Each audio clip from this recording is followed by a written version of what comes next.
First contact and deception. The Meridian ships emerged from hyperspace in perfect formation, their crystalline hulls refracting sunlight across Earth's atmosphere in dazzling patterns. Admiral Kara Chen stood at the UN Security Council chambers window, watching the alien vessels position themselves above major cities. After 30 years commanding Pacific Fleet operations, she had thought nothing could unsettle her. She was wrong. "They're requesting to establish diplomatic contact," announced Secretary General Torres, his voice steady despite the tension in the room. "Their message says they represent something called the Meridian Concordat." The first contact team assembled quickly: diplomats, scientists, military leaders from various nations. Admiral Chen was chosen for her tactical expertise, though she hoped it wouldn't be needed. The Meridian's ambassador, who called himself First Speaker Nix, appeared as a hologram in the UN chamber. His translucent, almost liquid-like form towered over the assembled humans. "We come in peace," Nix's words echoed through the chamber, automatically translated. "The Meridian Concordat seeks to establish diplomatic relations with promising young civilizations. We've observed your world for some time. Your oceans particularly interest us." Something in his tone made Chen's tactical instincts flare. 20 years of submarine warfare had taught her to trust those instincts. As the diplomats discussed cultural exchange and technological sharing, she noticed subtle patterns in the Meridians' behavior: their careful deflection of questions about their military capabilities, their intense focus on Earth's oceans, their dismissive attitude toward human technology. Over the next week, Meridian ships began what they called environmental surveys of Earth's oceans. Their massive vessels would hover over the water, extending shimmering energy beams into the depths. "Merely studying your marine ecosystems," Nix assured. "We have much to learn from Earth's biodiversity." But Chen had seen enough combat to recognize a strategic deployment when she saw one. The Meridian ships were positioning themselves over key maritime choke points: the Strait of Malacca, the Panama Canal, the Suez. Their scientific vessels were mapping approach vectors to every major port. In her secure office at Pacific Command, Chen reviewed satellite footage of the Meridian ships' movements. Their pattern was clear. They were preparing for something. But what puzzled her was their complete lack of interest in Earth's submarine forces. When asked about underwater operations, the Meridians had practically scoffed. "Our civilization evolved in the void between stars," Nix had explained condescendingly. "We have little use for primitive underwater vessels." That arrogance was telling. Chen began quietly reaching out to submarine commanders across the globe. US, British, Chinese, Russian, Indian. Every report confirmed the same thing. The Meridian ships seemed to have no underwater detection capability. Their advanced sensors, optimized for space warfare, were practically blind beneath the waves. The truth revealed itself 3 weeks after first contact. Chen was awakened at 300 by urgent reports. The Meridian ships had dropped their diplomatic pretense. Their energy beams, previously used for surveys, were now actively extracting seawater at an industrial scale. Nix's message was broadcast globally. "Your oceans contain crucial resources our civilization requires. We attempted diplomacy out of courtesy, but we will take what we need. Your primitive weapons cannot harm our ships. Do not resist." But as panic spread across the surface world, Admiral Chen allowed herself a grim smile. The Meridians had revealed their true nature and their critical weakness. They had dismissed Earth's submarines as primitive, failing to understand that sometimes the old ways were the most effective. In her command center, Chen began implementing the contingency plan she'd spent 3 weeks developing. Coded messages went out to submarine forces worldwide. The Meridians might control the skies and the surface, but they had overlooked the true masters of Earth's oceans. "All submarines, this is COMPAC," she transmitted through the secure underwater acoustic network. "Operation Deep Wake is now in effect. Maintain radio silence and proceed to pre-designated positions. The real war begins now." Deep beneath the waves, Earth's submarine fleet began to move. The Meridians were about to learn a harsh lesson about underestimating primitive technology. Sometimes the deadliest predators were the ones you couldn't see coming. The Hidden Fleet. Captain Sarah Reeves guided the U.S. Barracuda through the midnight waters of the Philippine Sea, her vessel running silent at 800 feet. Above, a Meridian harvester ship displaced thousands of tons of seawater every minute, its energy beams greedily extracting minerals and organic compounds. The alien vessel had no idea what lurked beneath. "Sonar, report," Reeves whispered. In the submarine service, old habits died hard. Even at these depths, crews spoke in hushed tones. "No active scanning from the target, Captain," replied Lieutenant Park. "They're still blind down here." "But," he paused, adjusting his headphones, "I'm picking up whale song. The harvesting is disrupting marine life patterns across the entire region." Reeves nodded grimly. The Meridian's extraction was wreaking havoc on Earth's marine ecosystems.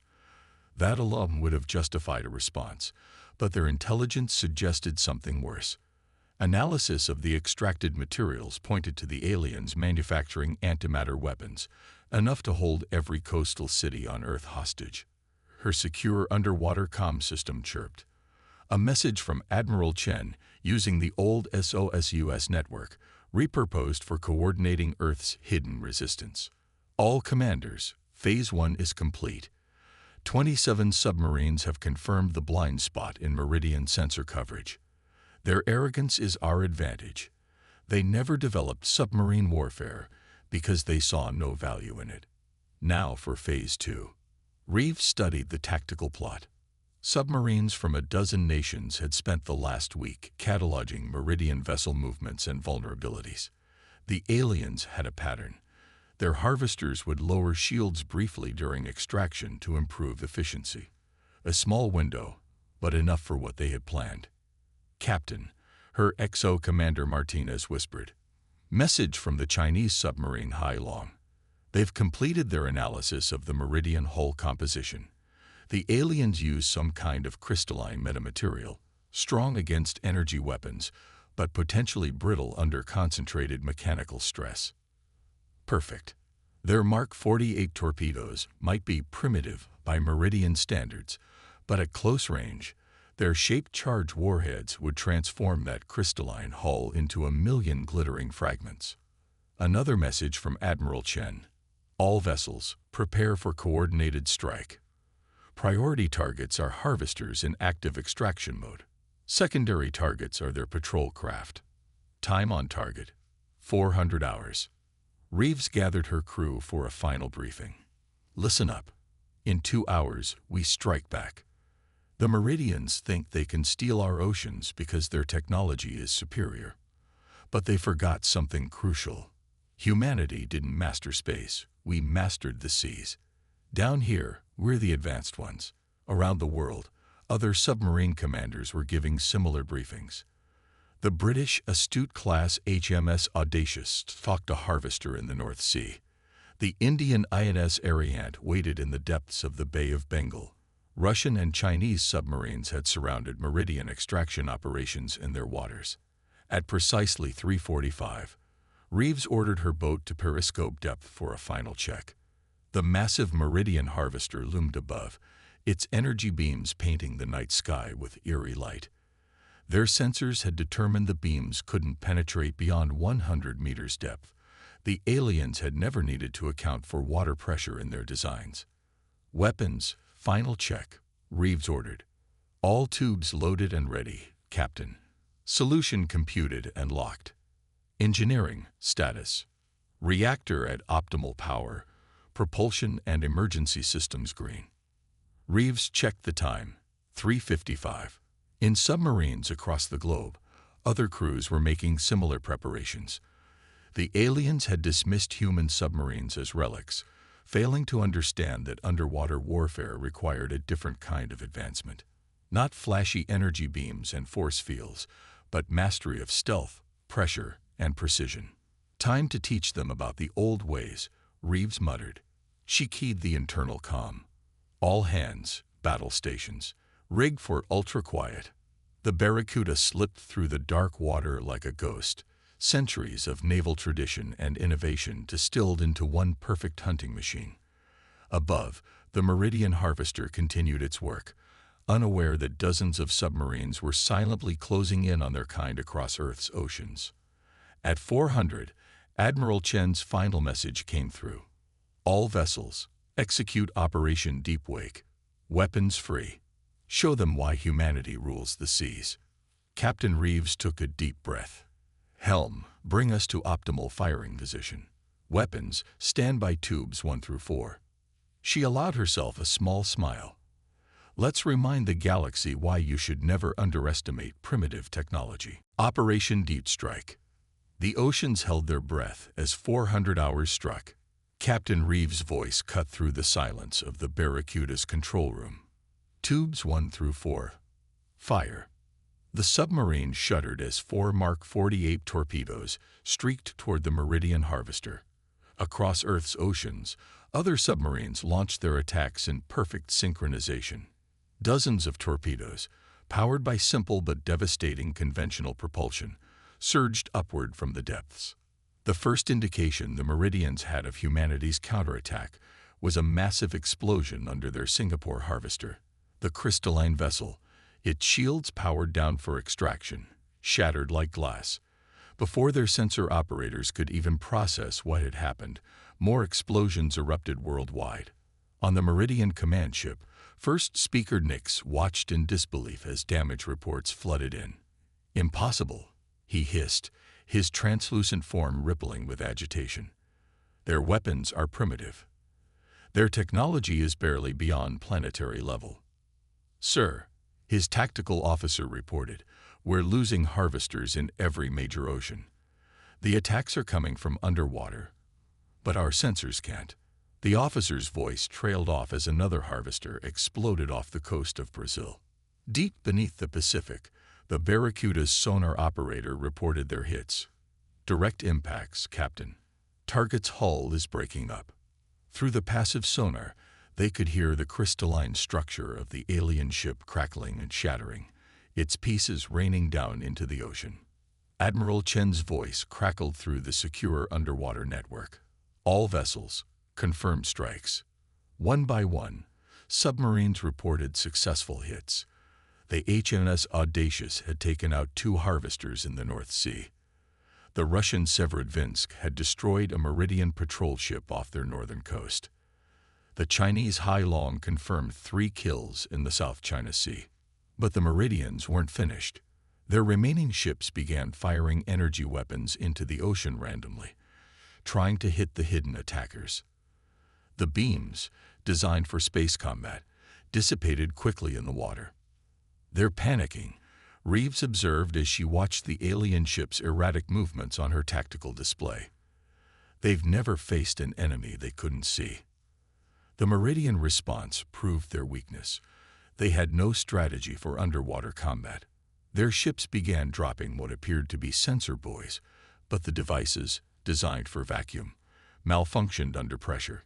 Some imploded at depth, others produced signals that scattered uselessly in the water. All vessels, Admiral Chen's orders came through. Execute Phase 2. Target their command and control ships. They're moving lower, trying to protect their harvesters. Use their desperation against them. The submarine fleet moved like wolves circling wounded prey. The Meridians had pulled their ships closer to the water, thinking to better defend against underwater attacks. Instead, they'd made themselves more vulnerable. Captain Reeves lined up her next shot carefully. The Meridian command ship above them was massive, its crystalline hull reflecting the morning sun. They never considered that coming closer to the water puts them in our kill zone, she said. Weapons, prepare tubes 5 through 8. Calculate for maximum hull stress points. The Barracuda's weapons officer had spent hours studying the crystalline structure of Meridian ships. Solution ready, Captain. Their hull harmonics make them particularly vulnerable to synchronized detonations. Reeves nodded. Fire sequence on my mark. She watched the tactical display as other submarines reported ready positions. Dozens of vessels, representing nearly every naval power on Earth, waited in perfect coordination. The Meridians were still trying to adapt, desperately reconfiguring their shields, attempting to extend their sensor range underwater. But centuries of space warfare hadn't prepared them for the complexities of ocean combat. They couldn't grasp how sound traveled differently in water, how pressure affected their systems, how ocean currents could mask or amplify signatures. All vessels in position. Admiral Chen's voice was calm and assured. Commander Reagan's analysis confirms their command ships are synchronized through quantum links. Take out enough of them simultaneously, their entire command network will collapse. Reeves took a deep breath. Weapons, final check. All tubes ready, Captain. Solution computed for maximum structural damage. She allowed herself a small smile.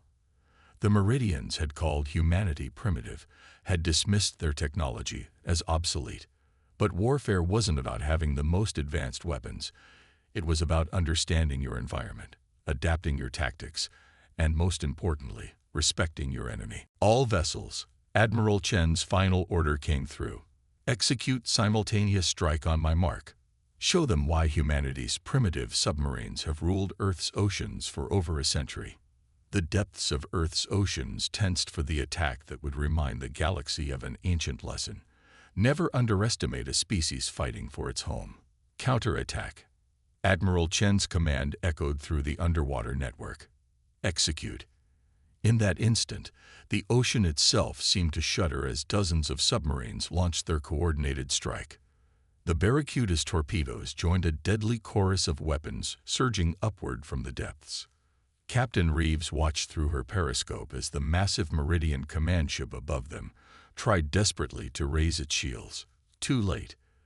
The synchronized torpedo impacts shattered its crystalline hull like a frozen pond in spring. But the Meridians weren't going down without a fight. As their command network crumbled, individual ship commanders began taking desperate measures. They dropped what looked like mines into the ocean, devices that pulsed with strange energy. New contact. Lieutenant Park called from sonar. The devices they're dropping. They're generating some kind of quantum field. It's interfering with our sonar. Reeves studied the readings. The aliens were learning, adapting their space-based technology for underwater warfare. Not perfect, but enough to complicate things. All hands, prepare for evasive maneuvers. They may be new to submarine warfare, but they're not stupid. The Meridian counterattack was fierce but uncoordinated. Some ships tried to boil the ocean with energy beams, creating massive steam clouds, but doing little damage to the deeply submerged submarines. Others attempted to launch their own underwater vehicles, hastily modified space pods that crumpled under ocean pressures. Admiral Chen's voice cut through the chaos. All vessels, maintain discipline. They're desperate, making mistakes. Use their aggression against them. The Barracuda shuddered as a nearby quantum mine detonated. Hull integrity holding, reported Commander Martinez. But these weapons, they're trying to create localized areas of altered space-time. Could be dangerous if we get too close. Reeves nodded grimly. They're throwing their most advanced technology at us, trying to make it work underwater. But they don't understand the ocean. Helm, take us deeper. Let's show them how real submarine warfare works. Around the world, other submarines were adapting to the Meridian countermeasures. The HMS Audacious used ocean thermoclines to hide from the quantum sensors. The Chinese Hailong discovered that the alien devices couldn't distinguish between submarines and large marine life, using a pod of whales as cover for their approach. Message from Russian submarine Severodvinsk, Martins reported. They've analyzed the quantum mine patterns. The Meridians are deploying them in a standard space warfare grid. They're still thinking in 3 dimensions, not accounting for ocean currents. Perfect. The aliens were falling back on their space combat training, forgetting that water was a fundamentally different battlefield. Reeves keyed her calm. All vessels in Task Force Pacific, form on us. Time to demonstrate some old-school wolf pack tactics. The Meridians had numbers and technological superiority, But Earth's submarines had something more valuable: generations of experience in underwater warfare. Every captain knew how to use thermal layers to bend sonar, how to hide in the acoustic shadow of seamounts, how to turn the complex undersea environment into a weapon. Multiple detonations topside, Park reported. The quantum mines are drifting out of position. Ocean currents are disrupting their formation. Reeves smiled. The aliens had never needed to account for currents in space. Their perfect geometric patterns were being twisted by the ocean's natural flows, creating gaps in their defenses. Admiral Chen is signaling, Martine said. The Meridians are pulling their command ships higher, trying to get out of our range. Running scared, Reeves murmured. They thought they could master submarine warfare in a day. Instead, they're learning why nations spent decades perfecting these tactics. She turned to her weapons officer. How many tubes do we have left? 6 torpedoes remaining, Captain. All systems nominal. Reeves studied her tactical plot. The Meridian fleet was scattered, their carefully planned formation broken. Their command network was in shambles, their hasty underwater defenses proving inadequate. But they were still dangerous. Wounded predators often were. Admiral Chen is ordering all submarines to prepare for final phase, Martins reported. We're going to hit their remaining command ships before they can retreat out of range. Very well. Reeves straightened in her chair. The next few hours would decide everything. The Meridians might have the technology to traverse stars. But down here in the dark waters of Earth's oceans, technology wasn't enough. Here, experience, skill, and the wisdom to respect the environment made all the difference. All hands, she announced shipwide, prepare for high-speed approach. We're going to remind these aliens why Earth's navies have feared submarines for over a century.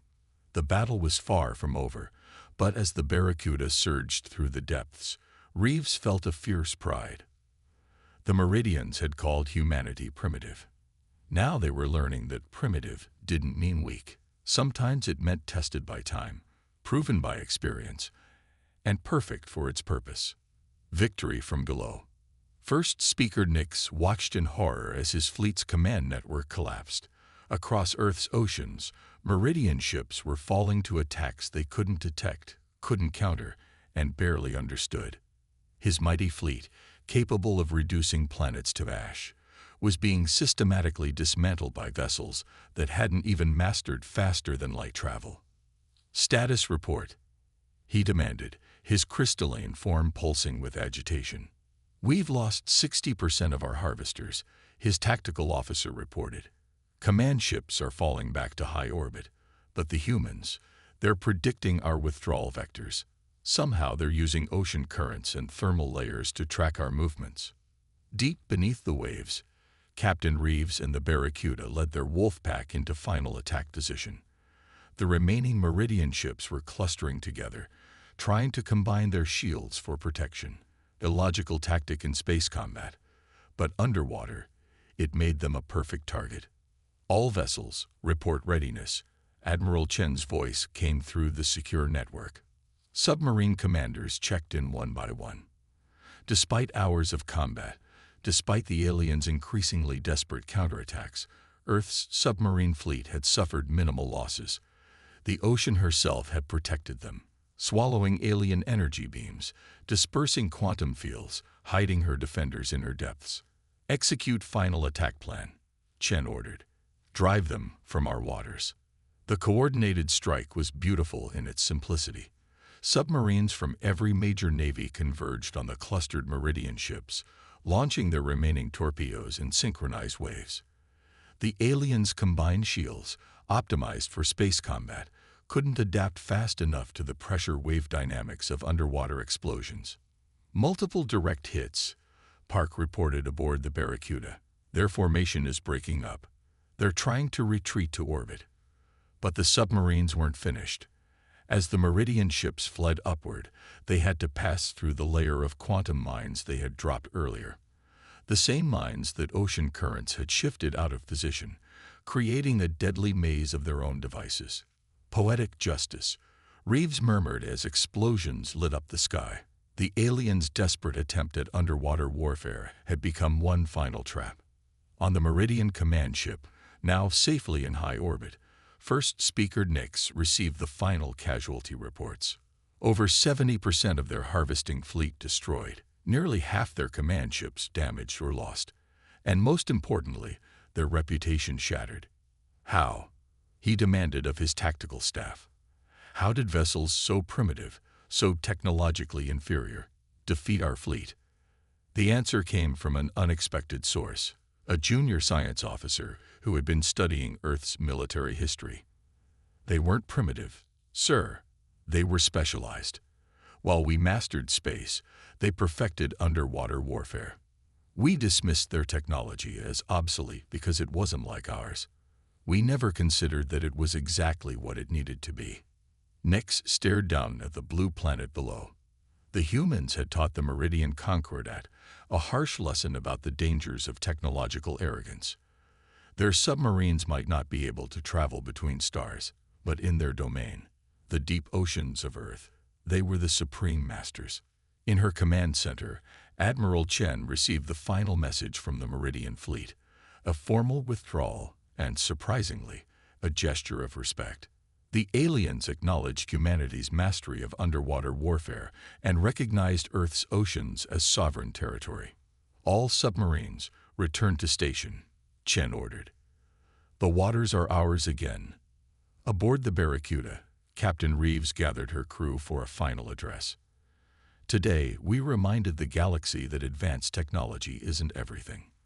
Understanding your environment, respecting its power, and mastering its challenges, that's what makes a true spacefaring civilization. The Meridians learned that lesson the hard way. As submarines across the world's oceans returned to their patrol routes, a new message began circulating through the galactic community. Earth might be a primitive world by some standards, but any species thinking of invading would do well to remember. Sometimes the old ways were the deadliest, and humanity's submarines ruled the seas not because they were the most advanced, but because they were the most perfect expression of underwater warfare ever created. The oceans of Earth were safe, guarded by vessels that proved once, and for all that primitive, was just another word for tested by time and proven by victory.